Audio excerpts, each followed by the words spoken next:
वो लौट के फिर ना आए, तेरा कर्म ओम ही है नमो जो भगवते संग तेरे वासुदेवाय ही नमः। जाए। ओम नमः शिवाय। मन पावन हो गंगा में डूबे नहाए, मन रावण। पुत्र तीर्थ की महिमा।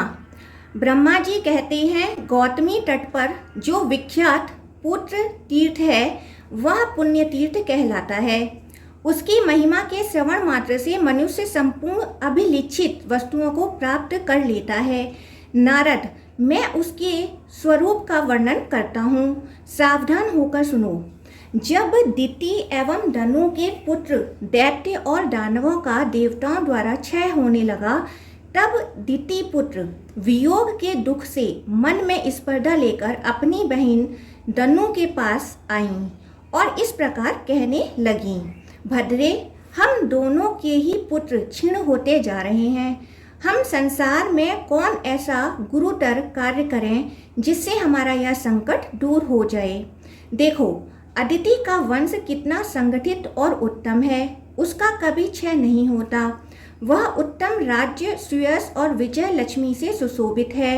अदिति की संतानों का वैभव और अभ्युदय देखकर मैं दुबली होती जा रही हूँ। संभव है जीवित न रह सकूं। अदिति के महान ऐश्वर्य पर दृष्टि डालते ही मैं अवर्णनीय दुर्वस्था का अनुभव करने लगती हूँ।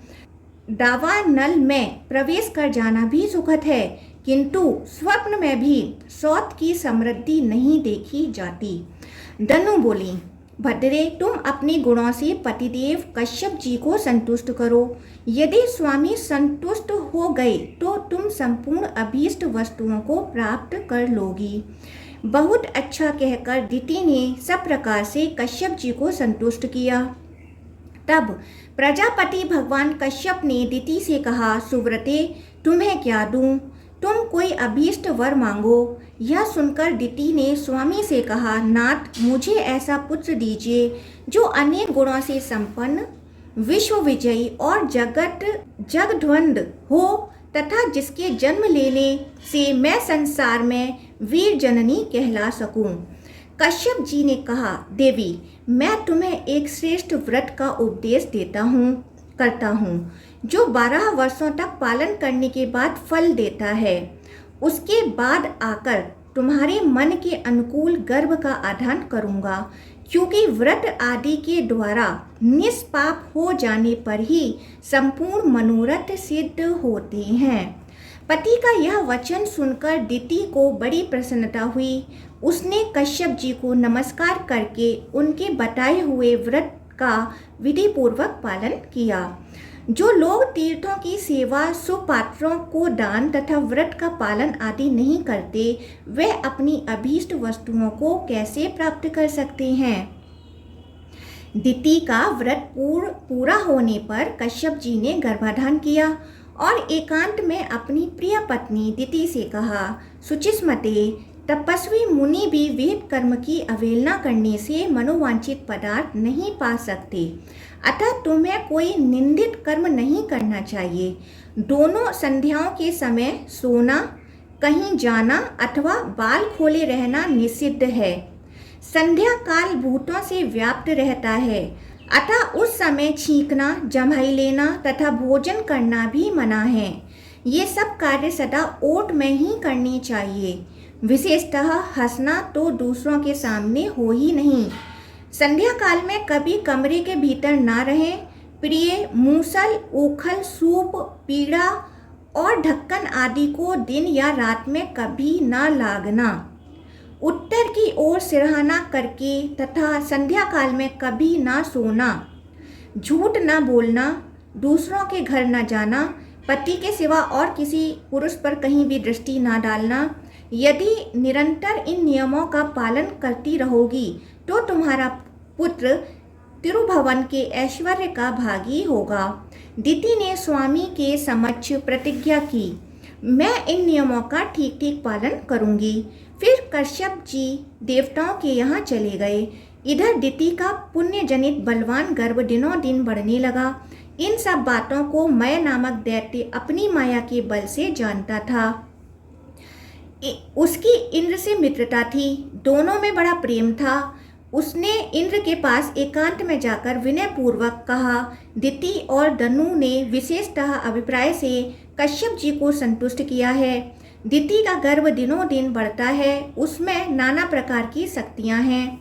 नारद जी ने पूछा, देवेश्वर, महाबली मैं नामक दैत्य तो नमुची का प्रिय भ्राता है और नमुची इंद्र के हाथ से मारा गया था, फिर उसकी अपने भाई के शत्रु से मित्रता कैसे हुई? ब्रह्मा जी बोले, पूर्व काल में नमुची दैत्यों का राजा था।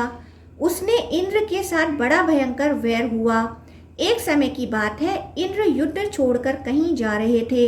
यह देखकर दैत्यराज नमुची भी उनके पीछे लग गया।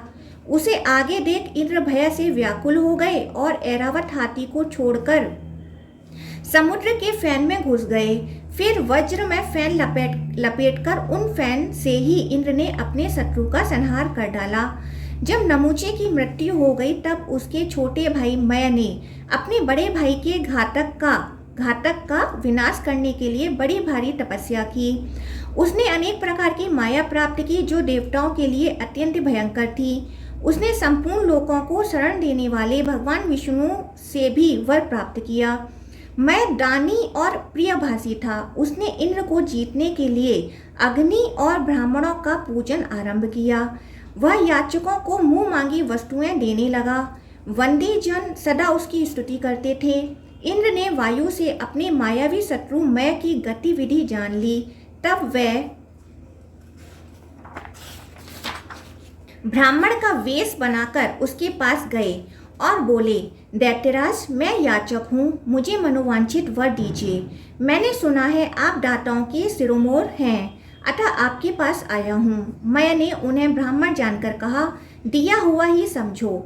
सामने याचक को पाकर दाता यह विचार नहीं करते कि थोड़ी दूं या अधिक। उसके यूं कहने पर इंद्र बोले, मैं तुम्हारे साथ मित्रता चाहता हूँ। यह सुनकर मैं दैत्य ने कहा, विप्रवर, ऐसे वर से क्या लाभ? आपके साथ मेरा वैर तो है नहीं। तब इंद्र ने अपने वास्तविक रूप को प्रकट किया। इंद्र को पहचानकर मैं के मन में बड़ा विस्मय हुआ। सखे, यह क्या बात है? तुम तो वज्रधारी हो, तुम्हारे योग्य यह कार्य नहीं है।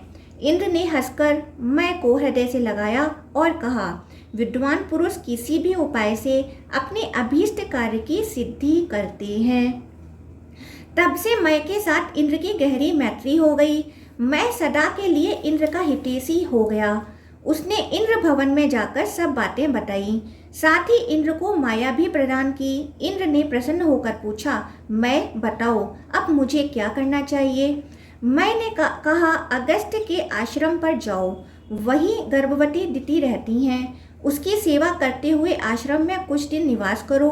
फिर अवसर देखकर वज्र हाथ में लिए दिति के गर्भ में प्रवेश कर जाओ और वज्र से उस बढ़ते हुए गर्भ के टुकड़े टुकड़े कर डालो। इससे तुम्हारे उस शत्रु का अस्तित्व ही मिट जाएगा। इंद्र ने बहुत अच्छा कहकर मैं की प्रशंसा की और विनीत की भांति माता दिति के पास गए। वहां जाकर दैत्य माता की सेवा शुश्रूषा में लग गए। उनके मन में क्या है इस बात की दिति नहीं जानती थी। उनके गर्भ में जो मुनि का अमोघ तेज था वह किसी के लिए भी दुर्दर्श था। इंद्र गर्भ के भीतर प्रवेश करने की इच्छा से अवसर की प्रतीक्षा करते हुए बहुत समय तक वहां रहे। एक दिन दिति संध्या काल में उत्तर की ओर सिरहाना करके सो रही। इंद्र ने मन में कहा, यही अच्छा अवसर है। यूं कहकर वे वज्र हाथ में ले दिति के उदर में प्रवेश कर गए। गर्भ में जो बालक था वह आयुध लिए मारने की इच्छा से आए हुए इंद्र को देखकर भी भयभीत न हुआ और बोला, वज्रधारी इंद्र, मैं तुम्हारा भाई हूँ, तुम मेरी रक्षा क्यों नहीं करते? क्या मुझे मारना चाहते हो? युद्ध के बिना अन्य अवसर पर किसी को मारने से बढ़कर दूसरा कोई पातक नहीं है। मैं गर्भ से निकलूं तब मुझसे युद्ध कर लेना। यहाँ आकर इस प्रकार मारना तुम्हारे लिए उचित नहीं होगा। बड़े लोग विपत्ति में पड़ने पर भी कुमार्ग पर पैर नहीं रखते। मैंने न तो अभी विद्या पढ़ी है, न शस्त्र चलाना सीखा है और न आयुधों का ही संग्रह किया है।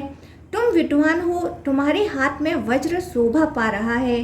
क्या मुझे मारते समय तुम्हें लज्जा नहीं आती? कुलीन पुरुष कभी भी कुत्सित कर्म नहीं करते। मुझे मारने से तुम्हें क्या मिलेगा? यश अथवा पुण्य? गर्भ में आए हुए प्राणी इच्छा अनुसार मारे जा सकते हैं, किंतु इसमें कौन सा पुरुषार्थ है? भाई, यदि तुम्हें युद्ध से प्रेम है और मुझसे ही भिड़ना चाहते हो तो निसंदेह चले आओ। यूं कहकर वह बालक भी इंद्र की ओर मुक्का तानकर खड़ा हो गया और बोला, इंद्र, मुझे मारने से तुम बालघाती, ब्रह्माघाती तथा विश्वासघाती कहलाओगे। यही तुम्हें फल मिलेगा। फिर किस लिए मुझे मारने को उद्धत हुए हो? संपूर्ण चराचर जगत जिसकी आज्ञा के अधीन चल रहा हो, वह मुझ जैसे बालक की हत्या करे, इसमें कौन सा यश और क्या पुरुषार्थ है? गर्भ का बालक यूं ही कहता रहा, किंतु इंद्र ने अपने वज्र से उस बालक के टुकड़े टुकड़े कर दिए। सच है, क्रोधांध और लोभी मनुष्यों को किसी पर दया नहीं आती। इतने पर भी गर्भस्थ बालक की मृत्यु नहीं हुई। सभी टुकड़े जीवित बालकों के रूप में परिणत हो गए और दुख से रोते हुए बोले, क्यों मारते हो? हम तुम्हारे भाई हैं। किंतु इंद्र ने एक ना सुनी, उन खंडों के भी टुकड़े टुकड़े कर डाले। वे भी जीवित होकर बोले, इंद्र, हमें ना मारो, हम तुम पर विश्वास करते हैं, माता के गर्भ में पड़े हैं और तुम्हारे ही भाई हैं। परंतु कौन सुनता था? जिनकी बुद्धि द्वेष से नष्ट हो गई है, उनके चित्त में करुणा का एक कण भी नहीं रह जाता। गर्भ के सभी टुकड़े हाथ पैर तथा नूतन जीव से युक्त हो गए। उनमें किसी प्रकार का विकार नहीं रह गया। उनकी संख्या 1 से बढ़कर 49 हो गई। यह देखकर इंद्र को बड़ा विस्मय हुआ। वे सबके सब रो रहे थे। इंद्र ने उन्हें सांत्वना देते हुए कहा, मारुत, मत रो। इनके ऐसा कहने से उनका नाम मरुत हो गया। वे गर्भ में ही अत्यंत बलवान और महापराक्रमी हो गए थे। उन्होंने गर्भ के भीतर से ही मुनिवर अगस्त्य को, जिनके आश्रम में माता टिकी हुई थीं, पुकार कर कहा, मुने, हमारे पिता आपके भाई हैं। वे आपकी मैत्री का बहुत आदर करते हैं। हम यह भी जानते हैं कि आपके मन में हम लोगों के प्रति बड़ा स्नेह है। तथापि आपके रहते हुए यह वज्रधारी इंद्र ऐसे कार्य में प्रवृत्त हुआ है जिसे कोई चांडाल भी नहीं करता। गर्भ के बालकों की वह पुकार सुनकर अगस्त मुनि दौड़े हुए आए। उन्होंने दिति को जगाया। वह गर्भ की वेदना से पीड़ित थीं। उस समय अगस्त ने अत्यंत कुपित होकर सचिपति इंद्र को शाप दिया, इंद्र, संग्राम में शत्रु तुम्हारी पीठ देखेंगे। दिति ने भी गर्भ में समाये हुए इंद्र को रोषपूर्वक शाप दिया, तूने बच्चों को मारकर कोई पुरुषार्थ नहीं किया है, अतः मैं शाप देती हूँ कि तू राज्य से भ्रष्ट हो जाएगा। इसी समय वहाँ प्रजापति कश्यप जी भी आ पहुँचे। अगस्त के मुख से इंद्र की यह कुत्सित चेष्टा सुनकर उन्हें बड़ा दुख हुआ। कश्यप जी ने कहा, बेटा, गर्भ के बाहर निकलो। तुमने यह क्या पाप कर डाला? उत्तम कुल में उत्पन्न पुरुष कभी पाप में मन नहीं लगाते। पिता का आदेश सुनकर वज्रधारी इंद्र गर्भ से बाहर निकले। उस समय लज्जा के मारे उनका मुंह नीचे हो रहा था। वह बोले, पिताजी, जिस साधन से मेरा कल्याण हो वह बताइए, मैं उसे अवश्य करूँगा। तब कश्यप जी ने लोकपालों के साथ मेरे पास आए और सब बातें बताकर पूछने लगे। दिति के गर्भ की शांति, गर्भस्थ बालकों की इंद्र के साथ मित्रता, उन बालकों की निरोगता, इंद्र की निर्दोषता तथा अगस्त के दिए हुए शाप का क्रमशः उद्धार कैसे हो।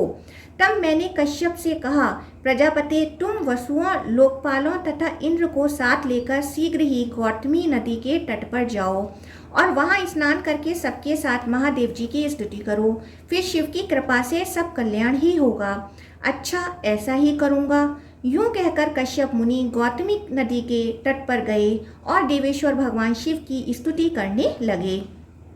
समस्त दुखों को दूर करने के लिए 2 ही देवता समर्थ बताए गए हैं। एक तो परम पवित्र गौतमी नदी और दूसरे करुणा निधि शिव।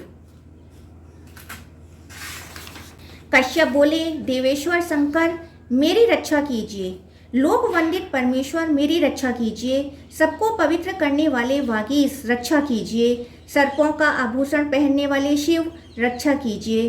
धर्म स्वरूप वृष पर सवारी करने वाले देवता, रक्षा कीजिए। तीनों वेद जिनके नेत्र हैं, ऐसे भगवान त्रिलोचन, रक्षा कीजिए। गौधर का अर्थ है गौ अर्थात वृषभ। नंदी को धारण करने से गौधर और लक्ष्मी स्वरूपा पार्वती के स्वामी होने से लक्ष्मीस है, अथवा गौधर का अर्थ भूधर गिरिराज हिमालय है।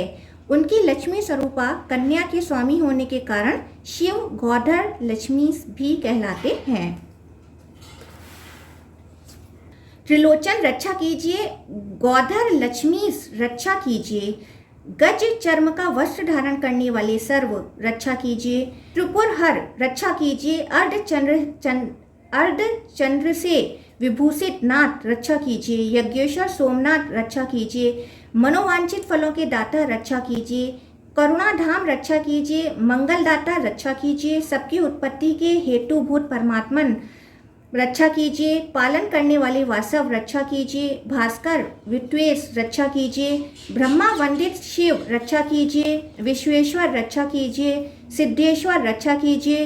पूर्ण परमेश्वर आपको नमस्कार है। करुणा सागर शिव भयंकर संसार रूपी दुर्गम प्रदेश में विचरने के कारण जिनका चित्त उद्विग्न हो रहा है, ऐसे जीवों के लिए आप ही शरण हैं। इस प्रकार स्तुति करने वाले कश्यप जी के समक्ष भगवान शंकर प्रकट हुए और उनसे वर मांगने के लिए कहा। कश्यप जी ने विनीत होकर भगवान शिव से इंद्र की समस्त चेष्टाओं का विस्तार पूर्वक वर्णन किया। साथ ही यह भी बताया कि मेरे पुत्रों का जो नाश हो रहा है, उनमें परस्पर शत्रुता बढ़ रही है। इंद्र को पाप और शाप की प्राप्ति हुई है, यह सब शांत हो जाए। यह सुनकर भगवान शंकर ने कहा, आपके जो 49 पुत्र मरुद्गण हैं, वे सब सौभाग्यशाली और इंद्र के साथ सदा यज्ञ के भागी होंगे। जिस जिस यज्ञ में इंद्र का भाग होगा, उसमें उनसे भी पहले मरुद्गणों का भाग होगा। इसमें तनिक भी संदेह नहीं है। मरुद्गणों के साथ रहने पर कभी कोई इंद्र को जीत नहीं सकता, फिर तो वे ही सदा विजयी रहेंगे।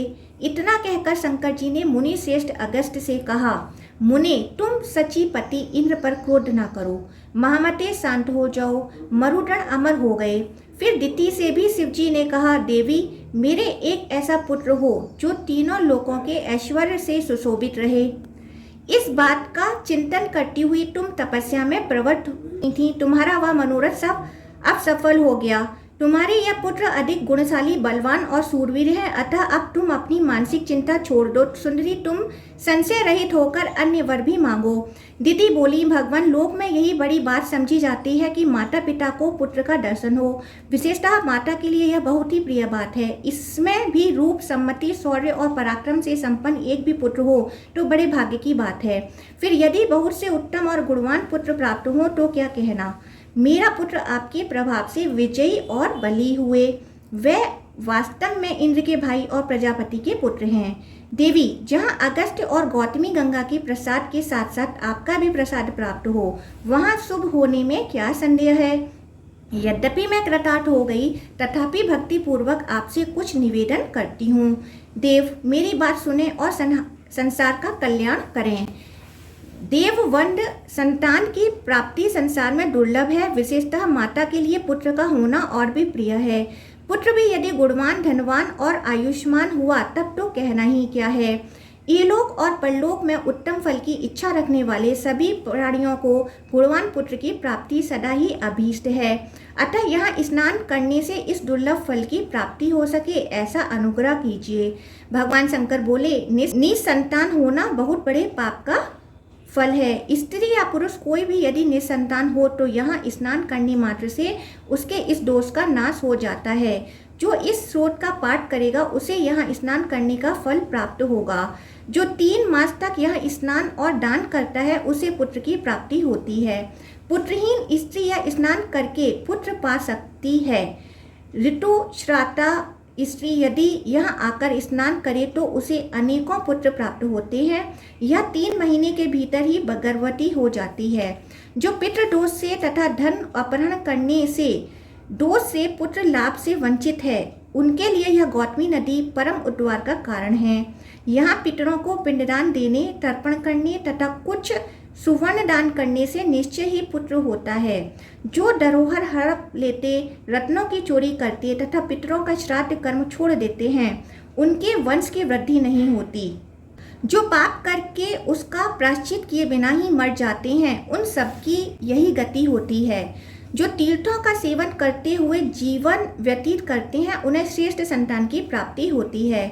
जो दिति और गंगा के संगम में स्नान करके अनादि अपार अजय सच्चिदानंदमय लिंग स्वरूप ज्योतिर्मय तथा अनामय महादेव भगवान सिद्धेश्वर का अनेक उपचारों से भक्ति पूर्वक पूजन करता है, चतुर्दशी और अष्टमी को इस स्रोत द्वारा स्तुति करता है तथा यहाँ गंगा के तट पर ब्राह्मणों को अपनी शक्ति के अनुसार सुवर्ण देता है और भोजन कराता है, उसे अनेक पुत्र प्राप्त होते हैं। वह संपूर्ण अभिलिखित वस्तुओं को प्राप्त करके अंत में भगवान शिव के धाम में जाता है। जो इस स्रोत के द्वारा कहीं भी मेरी 6 महीने स्तुति करता है उसे पुत्र प्राप्त होता है। यदि उसकी स्त्री वंध्या हो तो भी वह निसंदेह पुत्रवती होती है। तब से उस तीर्थ का नाम पुत्र तीर्थ हो गया। यह स्नान दान आदि करने से समस्त कामनाओं की पूर्ति होती है।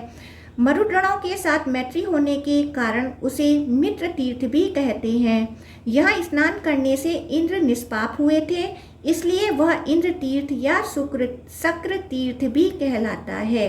जहाँ इंद्र को अपनी खोई हुई लक्ष्मी प्राप्त हुई वह कमला तीर्थ कहलाया। ये सब तीर्थ समस्त अभीष्ट पदार्थों को देने वाले हैं।